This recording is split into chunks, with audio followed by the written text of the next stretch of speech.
Antes de mergulhar nesta história incrível, considere se inscrever no canal e ativar o sininho.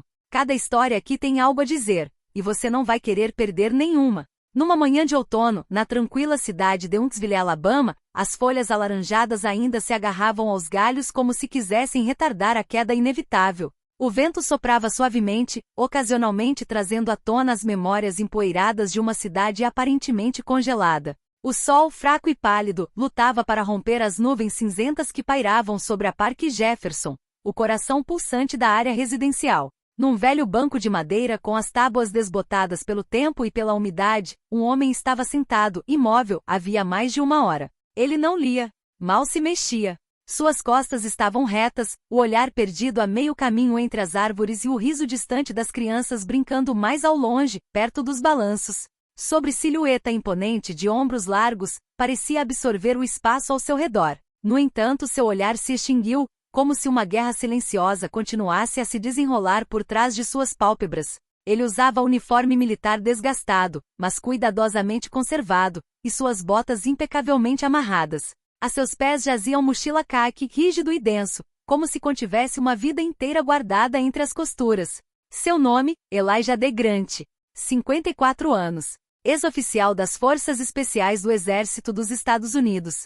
Condecorado por bravura, ferido 2 vezes em combate e recentemente aposentado. Ele vinha todos os dias sentar-se ali, ao mesmo tempo, no mesmo lugar, não para implorar, não para conversar, mas simplesmente para, observador, para refletir sobre, respirar um pouco de ar fresco, um ritual que era tudo menos inocente. Cada detalhe ao seu redor era uma fonte de análise, um ponto de observação, um marco estratégico. Permaneceu com ele, apesar dos anos. Ele estava hospedado a algumas ruas de distância, em um pequeno motel cuja luz de neon piscava fracamente à noite. Ele pagava por suas noites com uma pensão militar modesta, recusando qualquer ajuda do Estado ou de sua família por orgulho e princípios. Seus colegas de quarto mudavam com frequência, trabalhadores temporários, famílias em dificuldades, às vezes almas perdidas. Elias, por outro lado, era com regularidade metronômica reservado, educado, silencioso. Naquela manhã, as ruas estavam mais silenciosas do que o habitual. Ele segurava um velho caderno preto, com páginas repletas de esboços, anotações em código e, às vezes, lembranças dolorosas. Traçava linhas distraidamente quando 2 figuras uniformizadas apareceram na entrada do parque.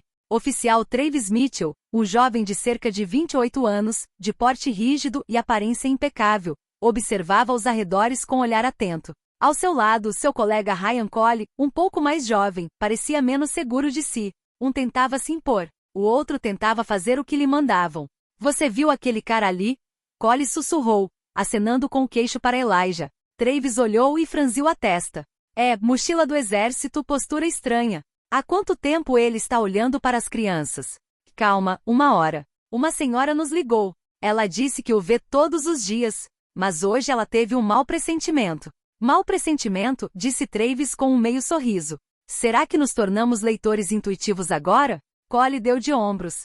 Com tudo que estamos ouvindo, prefiro verificar. Travis suspirou, então colocou a mão de volta no cinto e tocou no rádio. E certo, vamos falar com ele. Fique calma. Se ele tirar alguma coisa dessa bolsa, você vai intervir imediatamente. Eles se aproximaram, com uma postura firme, mas não ameaçadora. Elijah sentiu a presença deles muito antes de abrirem a boca. Fechou o caderno, colocou as mãos à vista sobre os joelhos e olhou lentamente para cima. Olá, senhor, está tudo bem? Perguntou o policial Travis Mitchell neutro, aproximando-se de Elijah. Recebemos algumas ligações. Aparentemente o senhor está por aqui há algum tempo. Elijah olhou lentamente para os 2 policiais. Observou-os por um segundo, com aquele olhar que já vira mais do que a juventude deles conseguia compreender. Estou só sentado, respondeu ele com uma calma inabalável. Nada mais. Travis franziu a testa. Não gostou daquele tom calmo. Confiante demais. Equilibrado demais. Uma identidade? Ele disse mais secamente. Sem dizer uma palavra, Elijah tirou sua carteira surrada do bolso interno do paletó e estendeu um cartão plastificado. Nele estava escrito em letras bem legíveis. Elijah D. Grant, Major, Forças Especiais, Exército dos Estados Unidos, aposentado. Um distintivo dourado, uma data de serviço, um número de identificação militar. O silêncio foi breve, mas carregado. Ryan Cole inclinou a cabeça intrigado. Parecia pronto para acreditar no veterano. Mas Travis Mitchell deu uma risada seca, quase zombeteira. Tá brincando? Uma identidade falsa? Um major sentado sozinho num parque com uma mochila militar como se tivesse saído de um filme? Você sabia que falsificar esse tipo de identidade é crime federal? Elijah não respondeu. Ele simplesmente a encarou sem contestação. Sem medo. Era essa falta de reação que incomodava Mitchell mais do que qualquer outra coisa. Tudo bem, disse Travis, colocando a mão de volta no rádio. Vamos verificar isso. Policial, disse Cole timidamente.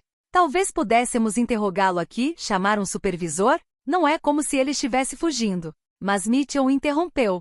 O procedimento. Ele tem documentos suspeitos e está se comportando de forma estranha. Vamos levá-lo para dentro. Ele tirou as algemas. Elijah olhou para o céu uma última vez e então estendeu lentamente os pulsos. Faça o que tiver que fazer, disse ele. Já passei por coisas muito piores do que isso. O tilintar metálico ecoou no ar frio da manhã, um lembrete amargo. Os transeuntes começaram a diminuir o passo, lançando olhares furtivos. Uma garotinha sentada em um balanço parou de repente e olhou para Elijah confusa. Na viatura, Elijah não disse nada.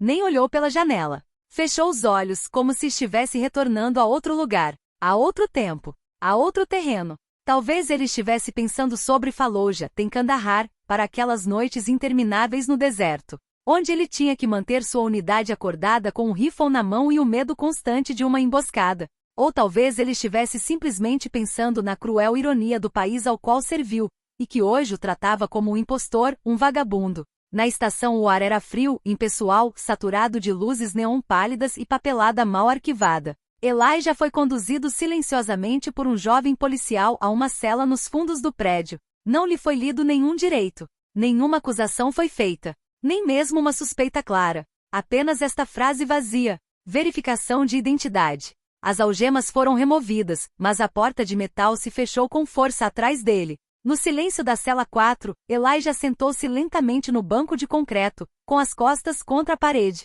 Fechou os olhos. Não estava surpreso nem zangado. Não era a primeira vez que o encaravam sem enxergar. Enquanto isso, em uma sala adjacente, Mitchell e Cole espalhou o conteúdo da bolsa de Elias sobre uma mesa de metal.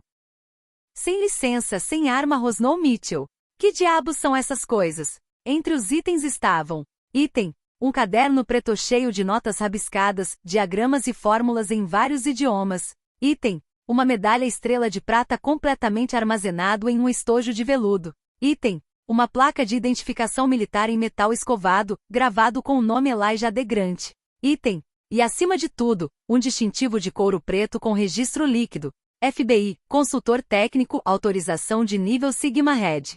Mitchell franziu a testa, sua mão roçando o distintivo como se ele estivesse queimando. O que é isso? Ele murmurou. Mais uma moeda falsa? Cole, que estava olhando para a cela onde Elijah esperava, começou a duvidar de si mesmo. Cara, esse distintivo é numerado. Parece oficial. Mitchell deu de ombros, um pouco nervoso apesar de tudo. Mas antes que pudessem discutir mais, pneus cantaram em frente à delegacia. Todos os policiais presentes levantaram a cabeça. O veículo blindado preto tinha acabado de parar bruscamente. 3 homens a bordo desembarcaram com a precisão de soldados em operação. Um deles estava usando um terno carvão perfeitamente ajustado, um fone de ouvido discreto e óculos escuros, apesar da luz do ambiente. Ele não levantou a voz, mas cada palavra ressoou como uma lâmina afiada. Agente especial Marcus Doyle. FBI. Onde está Elijah de Grant? O sargento da guarda, um homem na casa dos 50 anos, sentiu a garganta apertar. Ele está na cela 4, ele gaguejou. Doyle não respondeu. Deu um breve sinal aos colegas e caminhou com passos medidos, mas implacáveis pelo corredor. Ele mesmo abriu a cela. Elias imediatamente se levantou, ereto como uma tábua, e lhe fez uma breve saudação. Demorou um pouco, Doyle. As comunicações foram interrompidas. A operação em Montgomery está comprometida. Mas você fez a sua parte.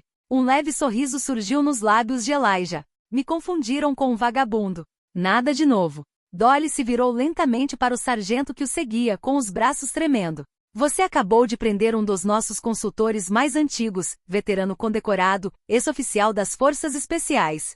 Chefe da desativação de 12 células adormecidas em território nacional. Ele esteve aqui em uma missão de vigilância secreta, como parte de uma operação secreta. O que você fez coloca em risco uma operação federal com duração de vários meses, mobilizando dezenas de agentes. O silêncio na delegacia tornou-se sufocante. Mitchell, que ouvirá cada palavra vinda da sala de provas, entrou hesitante no corredor. Nós não sabíamos de nada. Ele não disse nada. Doyle caminhou em sua direção, impassível, com as mãos cruzadas atrás das costas. E no entanto ele mostrou os documentos. Sua identidade militar. Seu distintivo federal. Ele não se opôs. Ele cooperou. Ele fez uma pausa. Mas seu nome, sua aparência, sua calma pareceu suspeito para você. Mitchell ficou lívido.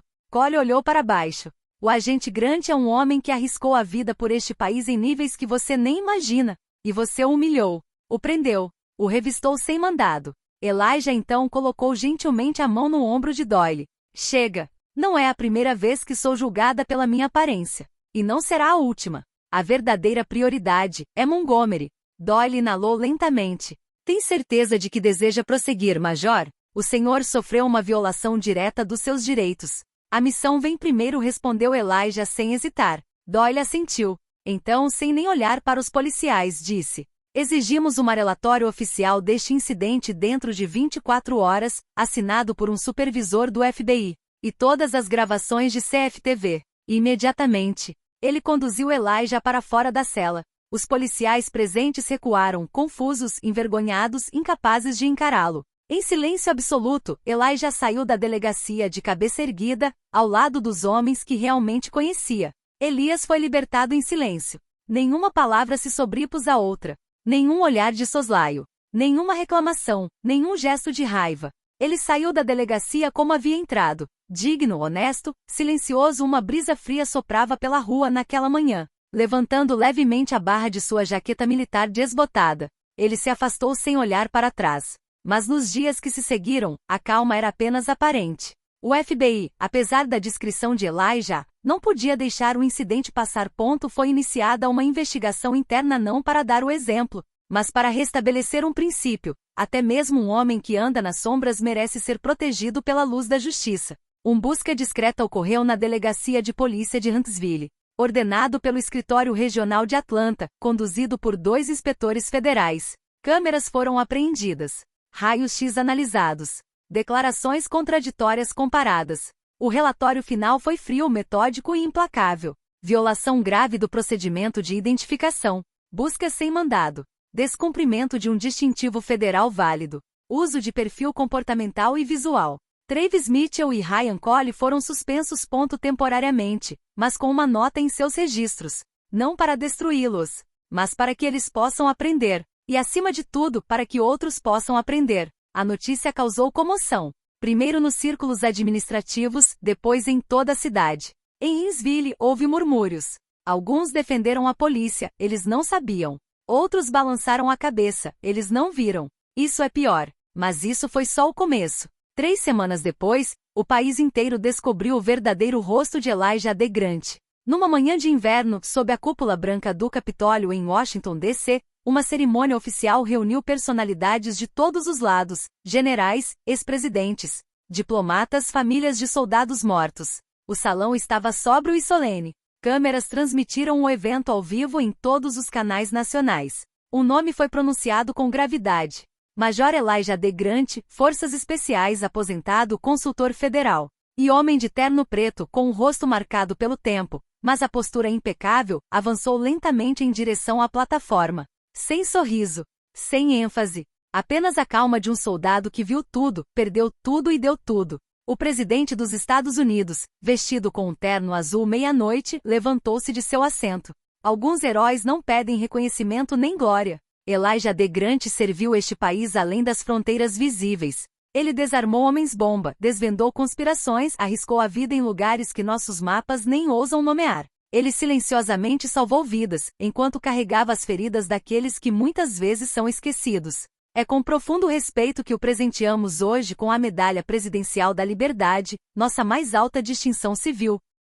A sala inteira se levantou. Os aplausos ecoaram por um longo tempo. Elijah nem sequer levantou os braços. Baixou a cabeça levemente, humilde, quase envergonhado. Em Huntsville, numa atmosfera muito diferente, Travis Mitchell estava sozinho na praça da delegacia. Não havia dito nada aos colegas. Vestia uma jaqueta cinza, as mãos nos bolsos, o olhar fixo em uma tela gigante instalada temporariamente pela prefeitura para a retransmissão. Ele olhou o rosto de Elias em close.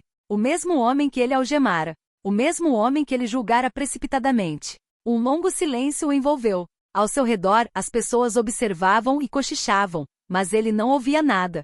Reviu a cena. Os pulsos que ele havia amarrado. O distintivo em que ele não acreditara. O seguro que ele havia desprezado.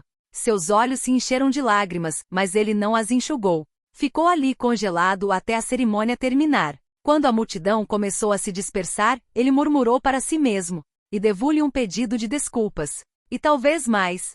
Alguns meses depois, Parque Jefferson havia recuperado a tranquilidade habitual. O outono dera lugar a um inverno ameno, onde as folhas mortas ainda se misturavam aos primeiros brotos da primavera. O sol acariciava suavemente os caminhos e uma brisa leve fazia dançar os galhos dos velhos carvalhos. Elijah Degram voltou a sentar-se no mesmo banco velho e desgastado que outrora frequentara. Sua silhueta imponente parecia se encaixar naquele ambiente tranquilo mais uma vez, mas desta vez ele não era mais o homem invisível. Crianças corriam e riam, transeuntes às vezes paravam para cumprimentá-lo, e ninguém tentava perturbar aquele momento de calma.